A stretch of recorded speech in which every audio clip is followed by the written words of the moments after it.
salah satu isu krusial dalam ekonomi Islam, yakni mengenai kedudukan harta. Apakah ia hanya sebagai sarana, amanah, atau juga menjadi sumber tujuan hidup? Nah, telah hadir dua narasumber utama kami, yakni Saudari Sairani Rahma dan Saudari Marsha Adlina Amalina. Langsung saja selanjutnya kepada Saudari Sairani. Jadi kan banyak nih ya umat Islam itu yang mencari kekayaan dengan giat. Nah, bahkan juga menjadikan kekayaan itu tuh sebagai ukuran keberhasilan. Lantas bagaimana sih menurut Saudari Sairani kedudukan harta dalam Islam itu, apakah hanya menjadi sarana atau tujuan hidup saja? Baik, terima kasih atas pertanyaannya. Menurut saya itu dalam Islam harta tidak perlu ditetapkan sebagai tujuan utama.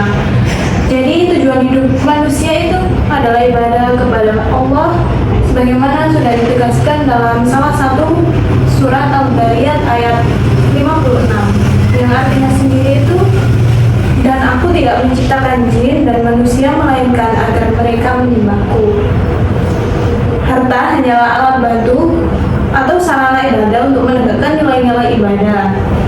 Maka ia tidak boleh menjadi pusat orientasi hidup, melainkan hanya pendukung misi kehambaan dan kekhalifahan. Itu sih pendapat saya. Oh, jadi begitu. Oh, saya setuju sih bahwa ibadah itu adalah tujuan.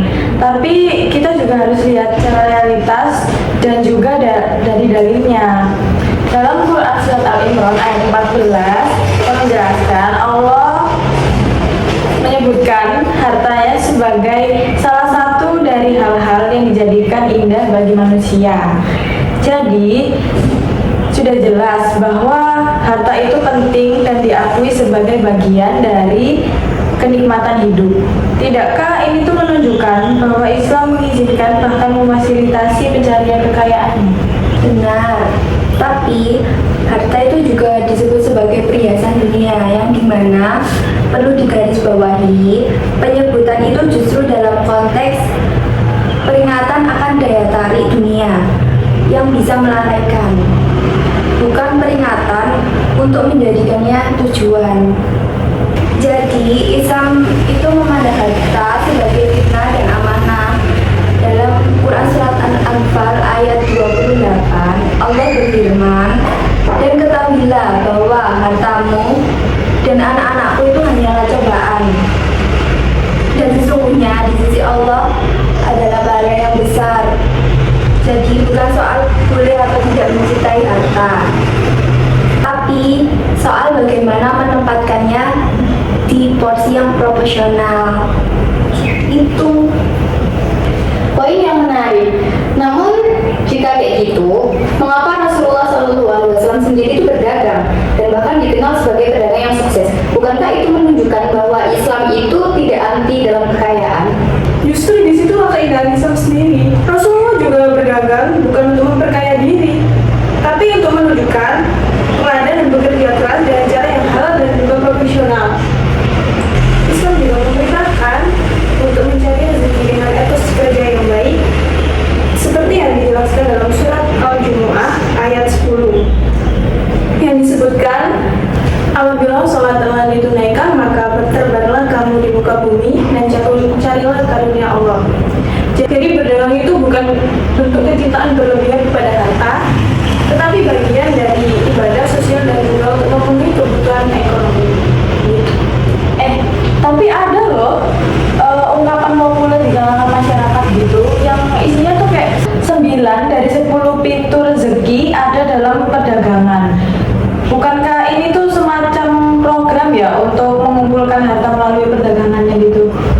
Tapi itu bukan hadis yang sahih. Islam itu tidak mengunggulkan satu profesi atas yang lain, tapi yang penting adalah etika dan mencari nafkah. Entah itu berdagang, bertani, atau mengajar. Selama halal dan membawa manfaat, maka itu bernilai ibadah. Kalau begitu, lantas bagaimana Islam menyeimbangkan antara hak kepemilikan pribadi dan keadilan sosial? Islam itu mengakui hak milik pribadi sebagai bagian dari keadilan, tapi juga mengatur fungsi sosial harta itu. Bagaimana dalam Quran surat Al-Hasyr ayat 7, Allah itu menyebutkan supaya harta itu jangan hanya beredar di antara orang-orang kaya di antara kamu. Di dalam Quran surat Al-Baqarah ayat 188 juga menyebutkan, dan janganlah sebagian kamu memakan harta sebagian yang lain di depan jalan yang batil. Itu artinya seseorang mempunyai hak memiliki, dia juga punya kewajiban moral dan sosial untuk tidak menumpuk atau menyalahgunakan harta tersebut. Seperti itu. Tapi kan faktanya itu banyak kan negara muslim yang justru mengalami ketimpangan ekonomi yang tinggi. Apakah ini bukan menjadi bukti bahwa sistem ekonomi Islam itu nggak cukup kuat untuk menciptakan keadilan sosial?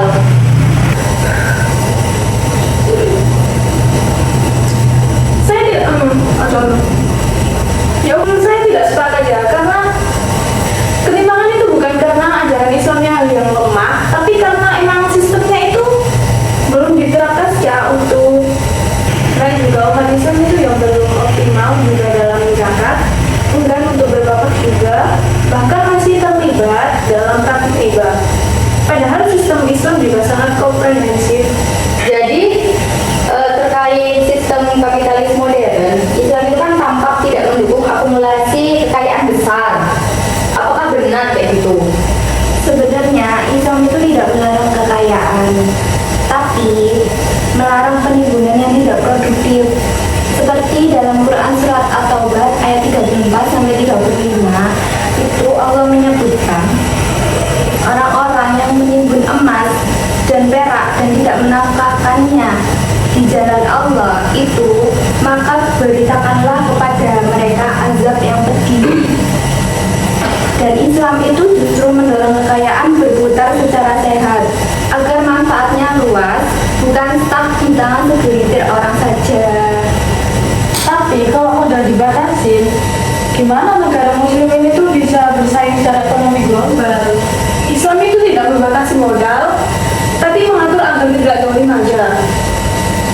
Sistem seperti mudharabah dan musyarakah juga diatur juga kita dalam berinvestasi. Sistem seperti mudharabah dan musyarakah juga diatur dalam model investasi berbasis keadilan dan juga transparansi.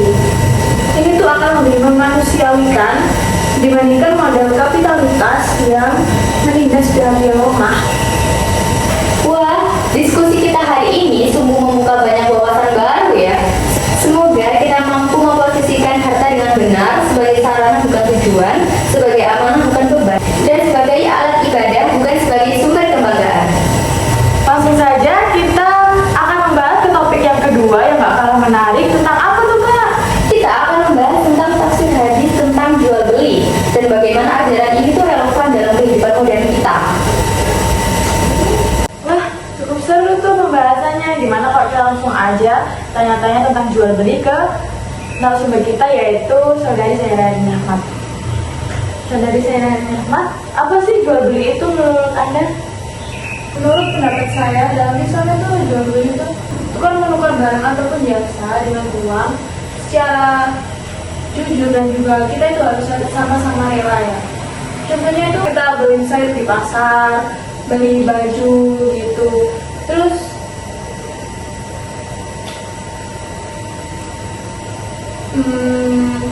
barangnya itu yang penting itu harus jelas dan juga harganya juga harus jelas. Nggak boleh juga ada unsur tipu menipu gitu. Intinya itu jual beli itu kedua belah pihak itu harus sama-sama, tidak boleh dirugikan, pasti harus diuntungkan kan. Nah kan banyak nih hadis yang menyebutkan bahwa jual beli itu kan halal. Nah bisa dijelasin nggak sih seperti apa sih konsep dasar jual beli dalam Islam menurut sabda Nabi Muhammad itu? Betul. Salah satu hadis yang mendasar itu seperti penjual dan pembeli itu boleh memilih atau melanjutkan dan membatalkan transaksi selama mereka belum berpisah. Hadis ini itu menegaskan bahwa transaksi itu hanya sah jika dilakukan atas dasar suka sama suka. Ini tuh sejalan dengan firman Allah yang menyebutkan, janganlah kalian saling memakan harta di antara kalian dengan cara yang batil, kecuali dengan perdagangan yang dilakukan atas dasar saling ridho. Ini Quran Surat An-Nisa ayat 29. Jadi prinsip dalam jual beli itu adalah kejujuran, transparansi, dan kerelaan kedua belah pihak. Prinsip itu kan sangat ideal dan tentu menjadi fondasi penting dalam bermuamalah. Tetapi kalau kita lihat di lapangan secara langsung, terkadang kan sulit untuk menemukan transaksi yang benar-benar murni atas dasar kerelaan. Kan banyak tuh ya pembeli yang misalnya itu terpengaruh iklan yang berlebihan atau merasa terpaksa karena kebutuhan. Ya itu memang sangat relevan ya, tapi Islam itu juga memberikan batasan yang juga jelas. Disebutkan dalam salah satu hadis riwayat Muslim, siapa yang menipu kami, maka ia bukan termasuk golongan kami. Jika penjual yang menyembunyikan cacat barang, memberikan informasi yang menyesatkan, atau membuat tekanan psikologis secara halus, secara syar'i telah membatalkan etika jual beli itu sendiri. Rasulullah juga pernah membatalkan akad yang mengandung gharar atau tipuan. Jadi bukan hanya sekedar formalitas, tapi nilainya bukan hanya sekedar formalitas saja, tapi nilai moral itu sendiri itu harus ditekankan. Menarik sih, berarti dalam konteksnya itu Rasulullah juga menyebutkan perdagangan yang jujur akan mendapat derajat yang tinggi kayak gitu. Apa bisa dijelaskan? Tentu, dalam hadis juga disebutkan pedagang yang jujur dan amanah akan bersama para nabi, orang-orang yang sidik, dan para syuhada. Nah, ini tuh menunjukkan kalau Islam itu memuliakan aktivitas ekonomi yang dilakukan dengan integritas. Jadi, berdagang itu bukan hanya sekedar profesi, tapi juga jalan menuju kemuliaan spiritual. Itu sangat inspiratif banget sih. Tapi melihat realita hari ini itu kan justru banyak banget pedagang yang jujur itu kalah saing di pasaran. Nah, sistem pasar saat ini tuh seperti menghargai kecerdikan dalam menipu daripada kejujuran. Kalau begitu, apakah prinsip Islam ini tuh masih tetap relevan diterapkan di dunia bisnis modern? Nah, disinilah kita kembali menata sistem. Ketika etika ditinggalkan, maka timbullah ketimpangan itu juga. Nilai-nilai Islam justru nilai-nilai Islam juga justru bukan ketinggalan zaman, tetapi memang belum diberi ruang untuk tumbuh.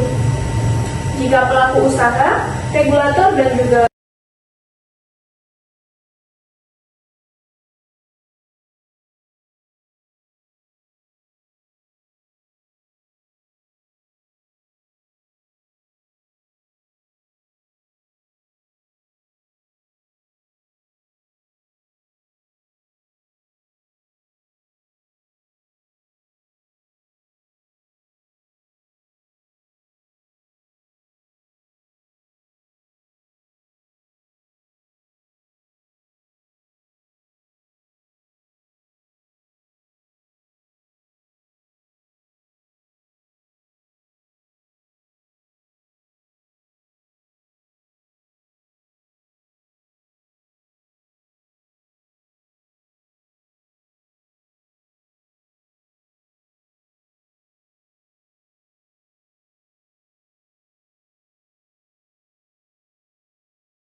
atau takut harganya itu tidak naik gitu kan.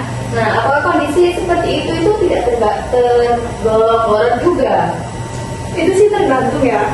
Kalau informasi sudah jelas, harga transparan dan juga tidak ada tipu daya, maka tanggung jawab itu ada pada pembelinya sendiri. Tapi jika sistem sengaja dibuat untuk menipu atau mendorong keputusan impulsif, keputusan impulsif tanpa kejelasan, maka masuk dalam kategori publis. Publis sendiri itu kan penipuan yang secara halus ya. Maka edukasi konsumen menjadi bagian penting dari sistem Islam itu sendiri. Oke. Terakhir nih ya. Sering kan muncul pertanyaan kayak kenapa jual beli halal tapi riba haram? Padahal kan sama-sama menghasilkan uang kan itu. Ini kan sudah dijelaskan dalam Quran surat Al-Baqarah ayat 27. Ini kan sudah dijelaskan dalam surat Al-Baqarah ayat 275 yang menyebutkan mereka berkata, sesungguhnya jual beli itu sama dengan riba. Padahal Allah telah menghalalkan jual beli dan menghalalkan riba. Cuman bedanya itu jual beli melibatkan pertukaran nilai dan risiko, sedangkan riba itu hanya menghasilkan keuntungan dari uang terhadap uang. Sedangkan riba itu hanya menghasilkan keuntungan dari uang terhadap uang tanpa kerja, tanpa usaha, dan seringkali mengeksploitasi yang lemah. Maka riba itu merusak tatanan sosial dan ekonomi. Tapi kan praktik bunga bank itu sudah melekat banget gitu ya di kehidupan kita. Jadi apakah sistem Islam ini tuh bisa benar-benar diterapkan secara realistis? Insya Allah sih bisa ya, karena sudah ada buktinya. Perbankan syariah sudah ada buktinya, seperti dalam perbankan syariah, koperasi syariah, lembaga keuangan mikro Islam. Baik. Insya Allah sih bisa, kan ada beberapa yang sudah dicontohkan seperti dalam perbankan syariah, koperasi syariah, dan juga dalam lembaga mikro Islam. Memang tidak mudah, tapi Islam itu hadir bukan untuk menciptakan, hadir akan terbangun juga. Cukup baik sih ya. Coba kalau kita sekarang masuk ke praktik teknis misalnya soal harga. Nah itu gimana pandangan Islam terhadap praktik yang menaikkan harga semaunya sendiri itu? Jelasnya Islam itu sangat tegas dalam hal ini. Rasulullah juga menyebutkan barang siapa yang menimbun barang untuk mempermainkan harga, maka ia berdosa. Dan Al-Quran juga mengancam orang yang curang dalam timbangan, seperti dalam Quran surat Al-Mutaffifin ayat 1-3 itu salah satunya menyebutkan, katakanlah bagi orang-orang yang curang. Jadi menaikkan harga dengan cara manipulatif itu bukan karena kondisi pasar yang sah, adalah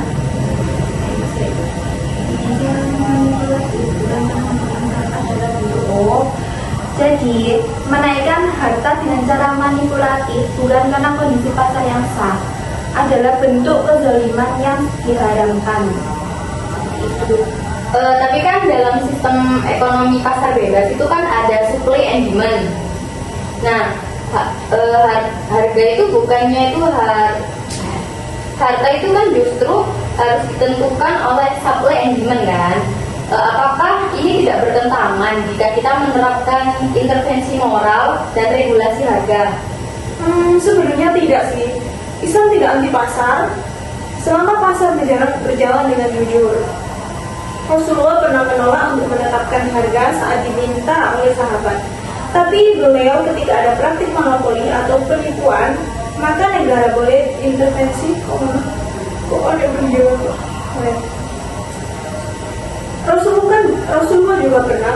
Rasulullah juga pernah menolak untuk menetapkan harga saat diminta oleh sahabat.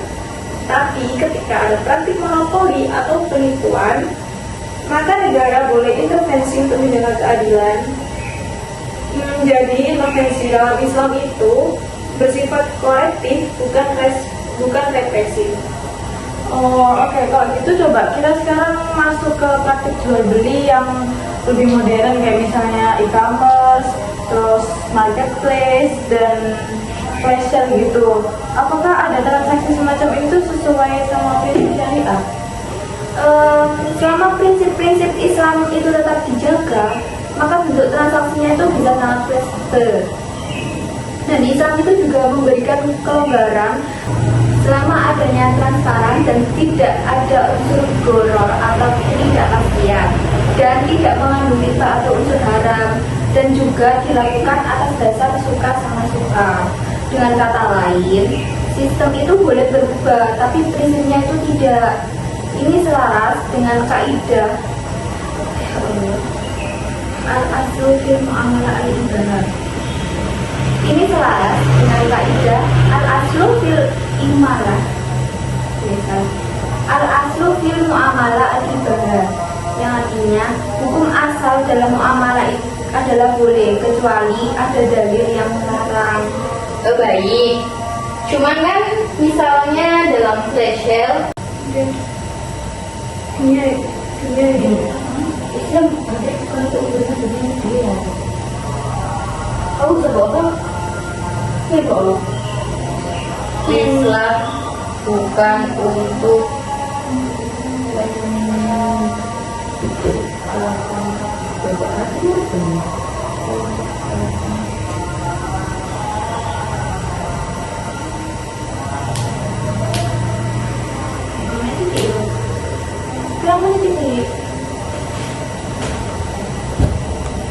Dua-dua sih.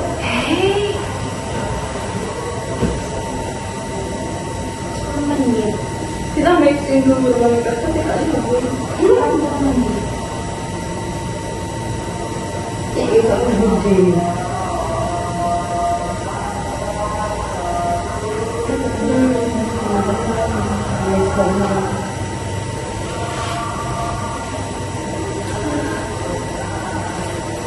bisa kayak gitu. Misalnya ini, coba. Insya Allah sih bisa ya, karena kan sudah ada juga buktinya seperti dalam perbankan syariah, koperasi syariah, seperti dalam perbankan syariah, koperasi syariah, dan juga lembaga keuangan mikro Islam. Memang tidak mudah, tapi Islam tidak bertujuan untuk menciptakan dunia yang sempurna, tetapi menawarkan sistem hidup yang adil dan juga bisa diterapkan dalam kehidupan nyata. Asal ada kemauan yang kolektif untuk mengubahnya. Apa ya?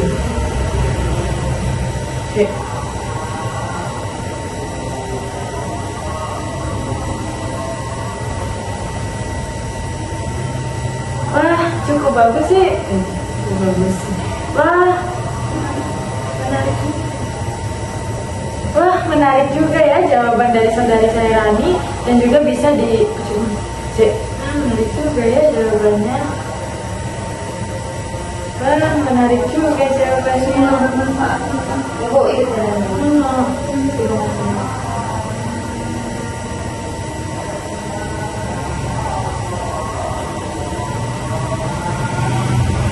Wah, menarik juga. Iya.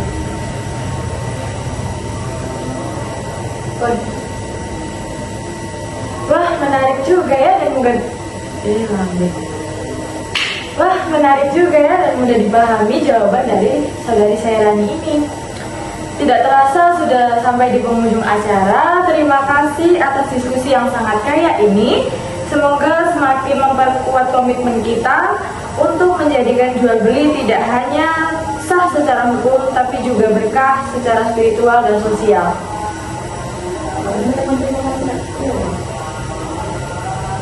Kisah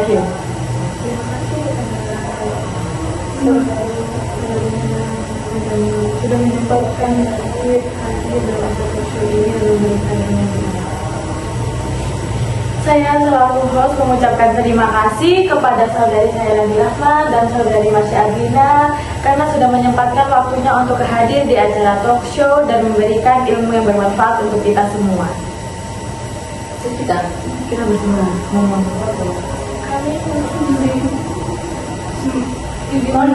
kami. Saya berlayarnya. saya berlari dan Bismillahirrahmanirrahim. Aku ngomong pamit undur diri. Assalamualaikum warahmatullahi wabarakatuh. Saya Nurlayu Nasa Oktavia dan Saya dari Tanggerang Pati Agustin. pamit undur diri. Terima kasih. Wassalamualaikum Assalamualaikum warahmatullahi wabarakatuh.